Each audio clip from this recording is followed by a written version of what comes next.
তো রাধে রাধে বন্ধুরা, আপনারা সবাই কেমন আছেন কমেন্টসে জানান। দীপন বিশ্বাস ফেসবুক পেজে আপনাদের সুস্বাগতম।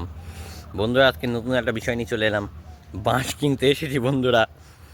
এবারই বাঁশ কিনতে এলাম, একটাই বাঁশ কিনবো সে, মানে কারখানায় বাঁশ পুরো শেষ হয়ে গেছে। তা একটা বাঁশ আমি ভাবলাম কিনেই যাই, একটা বাঁশে তো কুলোবে না সে আমিও জানি। তো আপাতত একটা লাগবে এখন, আপাতত কাজের জন্য আজকের দিনটা।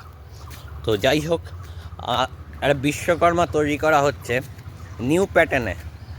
এখনও পর্যন্ত কেউ তৈরি করেনি, মানে ওই ধরনের প্রতিমা সবাই তৈরি করেছে, কিন্তু ওই ধরনের বিশ্বকর্মা কেউ তৈরি করেনি। এবং সবচেয়ে বড় বিষয়টা হচ্ছে যে পিছন দিকেও একটা থিমের কাজ আছে, দারুণ থিমের কাজ।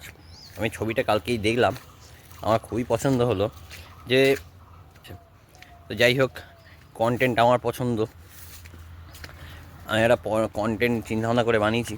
সো বন্ধুরা, এই ভিডিওটা আজকে তৈরি হলো, এবং এই ছবিটা মানে প্রতিমার যে ছবিটা পাবলিশ হবে বিশ্বকর্মা পুজোর দিন বা তার আগের দিন, এর মধ্যে পাবলিশ হয়ে যাবে। তো যাই হোক, কাঠামটা তৈরি করার প্রসেসটা আমি তোমাদের দেখাবো।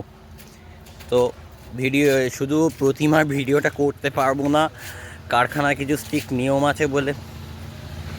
তো যাই হোক, তো ভিডিওটা তোমরা শেয়ার করে দাও, লাইক করে দাও, এবং কমেন্টসে জানাও যে কী ধরনের বিশ্বকর্মা প্রতিমা তৈরি হতে চলেছে রাধাকৃষ্ণ শিল্পালয়ের নতুন সৃষ্টি। তো अभी के लिए टाटा।